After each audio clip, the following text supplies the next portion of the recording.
Iso só era un preámbulo de todo o que ia vir despois. E que fai Juan, que é un auténtico supervivente, é un personaxe, despois nas entrevistas vemos que tiña unha especial dotación para sair das situacións máis complicadas. Pois o que fai é xunto con outros tres galegos, cambiar de identidade. E como fan este cambio de identidade? Escríbenlle ao Centro Galego da Habana para pedir papéis auténticos de cidadáns galegos cubanos, mandanlos mentre están no campo e ele pasa a ser, a partir dese momento, Alberto Martínez Sánchez. Non sabemos os outros, porque ele dá algúns datos de quen eran os outros, pero non sabemos as súas identidades. É un tema tamén para investigar. E, a partir de aí, na situación que había naquele momento, por que cambia de identidade? Por que buscaba o cambio de identidade? Porque naquele momento tiña moito medo de que foran devoltos a España, xa dominada polos franquistas. Ele era un desertor en tempo de guerra, entón estaba condenado a ser fusilado. Non se ia librar da morte se o devolvían aquí. Por lo tanto, idea desta artimaña, digamos, para conseguir evitar esa situación, pero finalmente decide enrolarse nas compañías de traballadores estranxeiros, como fixeron presionados moito destes presos nos campos de concentración franceses, e acaba no fronte de guerra con Alemanha xa a mediados do ano 39, e é detido polos alemáns mentre estaba nesta compañía de traballadores, internado nun estalar, nun cambio de prisioneiros de guerra en Estrasburgo, e a finais do ano 40 é trasladado ao campo de Mauthausen. Fixádemos como foi a experiencia, que el conta que tardaron prácticamente 9 días no transporte desde Estrasburgo ao campo de Mauthausen, que está, como sabedes, en Austria. Esta é unha imaxe do campo de San Ciprián que conseguiu a súa familia, onde ela aparece aquí, e nesta imaxe aparece, non consigo identificarlo, pero bueno, é un dos que está con el, Francesc Boix, o famoso fotógrafo de Mauthausen, que despois ele levou a gloria, pero realmente o mérito, como sabemos, está compartido con outros compañeiros que tamén tiveron moito que ver con ese episodio tan heroico, das fotos dos crimes do nazismo. Pois ben, así chegamos, unha imaxe un pouco reducida, pero para que vos fagades idea, estamos en Austria, no ano 40, no campo de Mauthausen, pero en todo o que podemos decir que era o arquipélago de subcampos de Mauthausen que foron creando pouco a pouco a medida tamén que evolucionaba a Guerra Mundial e necesitaban man de obra escrava para traballar e contribuir ao esforzo de guerra alemán, porque a evolución dos campos tivo moitas fases, como veremos tamén que experimentou Juan, que, sendo como era un supervivente, pois conseguiu superar esta situación. Pero antes de chegar aí, temos que falar, como el conta nesta publicación, no que fixemos falar a través da entrevista que lle fixo o seu sobrino neto Laureano, conta como foi a experiencia do campo de concentración e como sentiu o choque de chegar ao campo, porque o trato os presos entre o estalar, que era un campo de prisioneiros onde respetaban os seus dereitos como prisioneiros de guerra, e chegar ao campo foi unha diferencia brutal. É falar da deshumanización absoluta, de sentirse tratados como animais, e onde o primeiro que facían era desinfectalos, como vemos nesta imaxe, na gran plaza central, no campo, poñerlle as roupas de prisioneiros, e a partir dese momento deixaban de ter identidade, deixaban de ter un nome, deixaban de ser persoas e convertíanse en números. Poñenlle esa marca, no caso dele, o triángulo azul, de xente sen patria, porque o goberno franquista desentendeuse completamente deles, sabía perfectamente que era onde estaba e que iban facer con eles, pero desentenderonse. Entón, asignaronlle o triángulo de apátridas e a él correspondeu o número 4.989. Por iso este caderno se titula así, Triángulo Azul 4.989. Esta é a situación traumática que sente el nada vai chegar ao campo desta deshumanización. aquí temos a súa ficha como Alberto Martínez Sánchez. Despois, porque isto foi unha especie de creva-cabezas, non? Cando falaba Anxo do Cartafol Baleiro, eu teño a sensación de que todas estas historias son como ir cubrindo, buscando as páxinas baleiras do Cartafol, como indo enchendo os ocos dese creva-cabezas, non? Entón, claro, eu cheguei nun momento determinado a dubidar se era certa a súa historia. El mesmo dicía que vivira cosas absolutamente increíbles. E claro, como el era Juan Lago Collazo, na documentación, como vedes aquí, do campo, aparece Alberto Martínez Sánchez, eu cheguei a pensar, realmente estivo no campo. Claro, el conta, con tal detalle, as súas experiencias, o que pasou ali, é perfectamente creíble. Pero cheguei a dubidar disto, non? Porque realmente sabemos que houve outras historias tamén de enganos neste sentido, que quería documentarme ben e ter a garantía de que todo iso era certo e que ele estivera ali, non? Pero en toda a documentación do campo aparece como Alberto Martínez Sánchez, ainda que despois hai un elemento aí que consegui descubrir ao final que me dou a clave de que é a prova, digamos, documental de que eu non tiña dúbida despois de coñecer a súa historia, pero teño a prova documental de que ele estivo ali, despois falaremos disso. Pasou pola terrible canteira de Mauthausen, por eses 182 escalóns, e sufriu esa brutalidade, non? De todas, que conta moitas historias de todo o terrible que viviu ali, e conta moitísimas historias tamén dos seus compañeros de ver morrer apaleados, atacados polos cans, morrer de fame, morrer de enfermidade, os seus compañeiros, e como eles lle pedían como última desexo que lles contase a súa familia o que lles pasara e como morrer, non? E fai despois con algún dos seus compañeros. Son historias realmente terribles e el viviu toda a vida traumatizado por esa experiencia de conta, despois tamén contou a súa filla, como cada vez que se duchaba sentía auténtico pánico, auténtico terror, revivía os tempos das luchas do campo de concentración, porque eles que sabían o que pasaba coas cámaras de gas, temían que calquera momento fosen eles os que tivesen que pasar polas cámaras de gas. Logo, como decía a súa filla nun relato tamén absolutamente impresionante que nos fixo na homenaxe que lle fixemos en Paredes este mes de outubro, como despertaba pola noite berrando, moi nervioso, e claro, a súa filla estaba moi impactada, non? Por esa situación, e a súa lle decía que nada, que tivera un pesadelo, non me contaba nada, pero él estivo toda a vida vivindo o trauma e a dor dese paso de 4 anos e medio polo campo de concentración e todas esas experiencias increíbles que el que viviu. Pero claro, como era un supervivente, que fixo? Ademais, ele explica moi ben, a xente que conseguiu salvarse, que era moi difícil, non? Sobrevivir a esa experiencia, e iso está estudado tamén, como foi posible conseguir iso.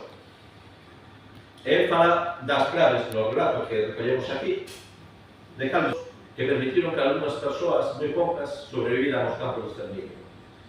E dos republicanos concretamente. Primeiro, que eles eran, na súa maior parte, xente moi nova, que xa pasara a experiencia durísima da guerra e conseguira superar a experiencia da guerra e dos campos franceses. Por lo tanto, xa viñan coas, digamos, coas marcas e coas cicatrices, non, de toda esa experiencia.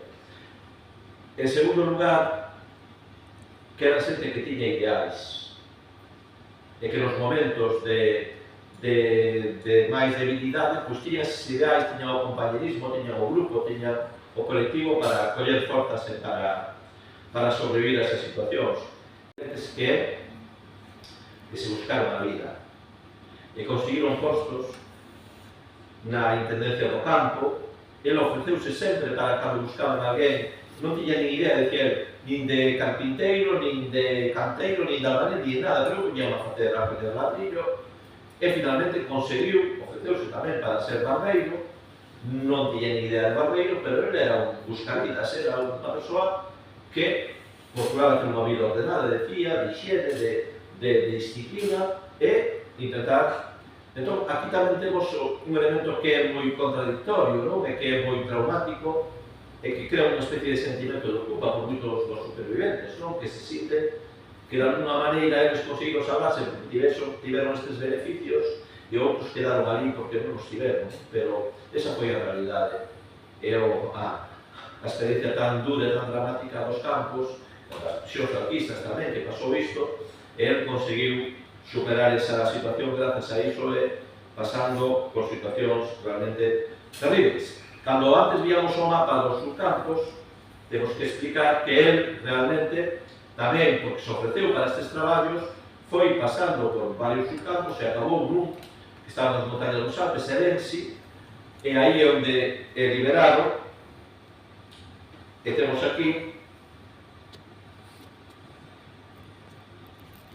bueno, non a incluí, pero contola igual, porque hai unha imaxe onde ela aparece, que é unha das probas documentais que temos, aparece nunha foto despois da liberación do campo de Erense, e despois eu encontrei tamén un documento dos americanos, que foron os que liberaron o campo, o 6 de maio do ano 45, onde aparece na lista dos liberados Juan Lago. Entón, por se houvese alguna dúbida, que a esas alturas xa non había tamén a fotografía, aparece na listaxe Juan Lago. E ademais, el conta que todo o mundo lle chamaba Lago, todo o mundo o coñecía como Lago, e todos os superviventes, pois, o coñecían así. Ben, pois, nese momento, é liberado, aí hai un momento de incertidumbre, porque, claro, os republicanos españois, pois, eran apátridas, aquí non podían volver, e nese caso, Francia conseguiu repatrialos, lévanos a un luxoso hotel de París, o Hotel Lutetia, que é este edificio que vemos aquí, nunha imaxe máis recente. Temos aquí a fotografía da súa volta a París, neses mes de maio do ano 45, cun aspecto xa moito máis saudable, porque a familia di que cando sai do campo que pesaba menos de 50 kilos, bueno, aquí se ten un aspecto máis saudable, está aquí cun compañeiro, este que vemos aquí, e despois lévanos a unha especie de hospital, o Fort de Champigny, onde pasa unha convalecencia para recuperarse, a verdade que tiveron un bon trato, e aí pasalle outro momento clave da súa vida, que é que coñece a que será a súa compañeira, que é Germaine, que despois ele chama Carmen, Germaine Campos, unha rapaza que era filla dun matrimonio mixto din que anarquista murciano, e máis dunha alsaciana que casaran, como meteranse ali en París, casaran e tiveran esta filla Germaine, coa que el mocea, porque ela axúdalle a aprender francés, ali cando está de convalecencia no hospital, que hai unha rede solidaria, ela vai ali a dar conversa, a axudar, a falar cos presos, e mocean e acaban casando, pouco despois, no ano 48, teñen a súa filla Viviane, e el, bueno, vai recuperando a súa vida. Aquí é clave, absolutamente fundamental, temos aí pendente ainda a estudar esa parte da biografía da súa compañeira de Germaine, porque é unha figura absolutamente clave para que ele supere todos os traumas, todas as dificultades da vida, desde o plano psicolóxico, que está en un momento totalmente destrozado, podes imaginar, derrotado, traumatizado, como tamén a incorporación social, laboral, ela axuda a preparar unha formación, un oficio para poder entregarse nunha fábrica, ela era funcionaria do Concello, e aí é onde ele vai remontando, recuperando a súa vida e creando unha nova familia en Francia, totalmente desvinculado, desconectado da súa familia galega, daqui de Vilaboa, porque desde o 36 que colle un tren en Redondela ata prácticamente os anos 46-47 en que lle escribe a familia, non sabía nada dele. Escribe un nome falso, unha identidade falsa, por que todos podemos entender, e aí retoma o contacto e a súa familia daqui sabe que está vivo, que ten unha nova vida en Francia, que a vida lle vai máis ou menos ben. Aquí vemos como nos anos 50 xa van veranear a praia do Atlántico, da costa francesa. Despois é unha persoa que segue vinculada aos ideais nos que militara na República, participa en movilizacións obreiras, que volvemos aquí, nos anos 50 en Francia, consegue ser recoñecido como prisioneiro de guerra e ter unha indemnización e despois consegue a nacionalidade francesa, pero non se reencontra co seu irmán Ramón ata o ano 50, que ele viaxa a París despois de restablecer esa correspondencia con Juan. Ven primeiro aquí a familia francesa, despois vai unha filla de Ramón alá, e ele conta ao seu sobrinho neto que ameaza o seu irmán con secuestrar a súa filla, a Lolita, se ele non vai ali a recuperala, que non lle devolve. Porque ele quería ver o seu irmán e non podía volver no ano 60 ainda non tiña nacionalidade francesa, e fai esta especie, non sei se era muito enculeiro, pero esta especie de secuestro da súa sobrinha para conseguir que o seu irmán vai alá. E hai un relato que fai a súa filla do reencontro dos dous irmáns que é absolutamente conmovedor. Cando chega o tren á estación do norte de París e se encontran ali despois de 24 anos sen verse. Foi un abrazo interminable, chorando, non podían falar de emoción, foi unha escena absolutamente conmovedora. E, finalmente, ele coa súa muller voltan aquí no ano 63, despois de conseguir a nacionalidade francesa, que é esa protección, que non lle podían facer nada, e a partir de aí volve prácticamente todos os anos, sobre todo nas festas de San Xoán, temos fotografías dele. Esta é a foto dos dous irmáns en París. Esta é unha foto despois da visita que fai no ano 85 ao campo de Mauthausen. Aquí están os crematorios. Esta é unhas fotografías, moitas que se foron recuperando das súas visitas a Vilaboa, destas visitas que facía todos os anos no verán, porque seguiu vindo aquí e tiña unha devoción por esta terra, non sei que se sentiu galego, cantoulle cancións en galego ao seu sobrinho neto que cantaba no fronte de guerra. Era unha persoa moi comprometida tamén coa República e co país toda a súa vida.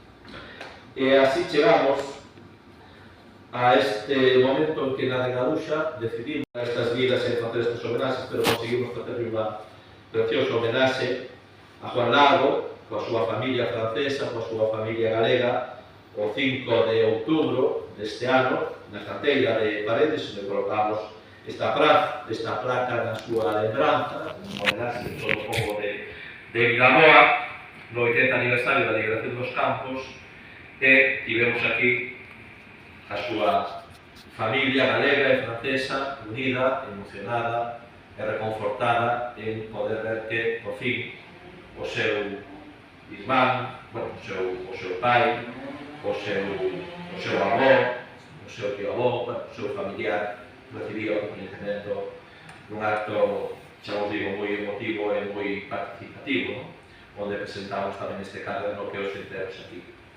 Esta é a historia de Juan, e se temos tempo e se escoita, gustaríame para rematar poñervos a grabación do discurso absolutamente impresionante e certeiro, preciso, que fixo a súa filla, porque dounos todas as claves humanas, sobre todo, pero tamén políticas, do que foi o seu pai. Intentamos agora poñer o vídeo, a ver se escoita o son, pero simplemente quería facer unha reflexión final ao fío do que decía ao principio, non? Para que nos pode servir coñecer unha historia como esta, non?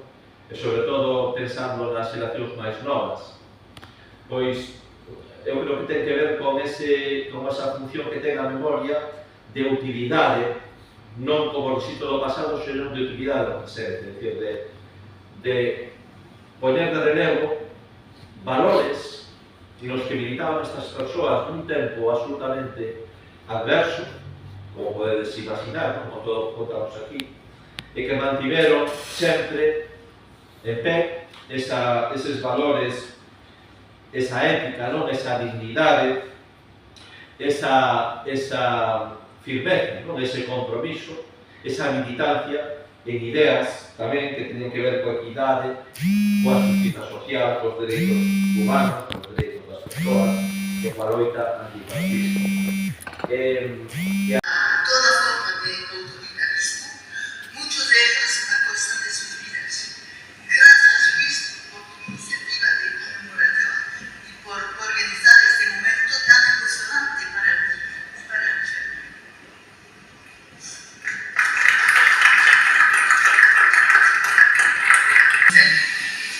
Cuando yo tenía 5 o 6 años, algunas noches recuerdo oír a mi padre gritar. Mi madre me decía, tranquila, papá solo ha tenido una pesadilla. Más tarde me confesó que mi padre revivía esos momentos en el infierno del campo y se despertaba de repente, sudando y con el corazón palpitante, 10 o 12 años después. Son experiencias que no se olvidan. Y Valéry fuimos a Mauthausen para conmemorar los 60 años de la liberación del campo. Era en mayo de 2005. Hacía mucho frío en mayo, mucho frío.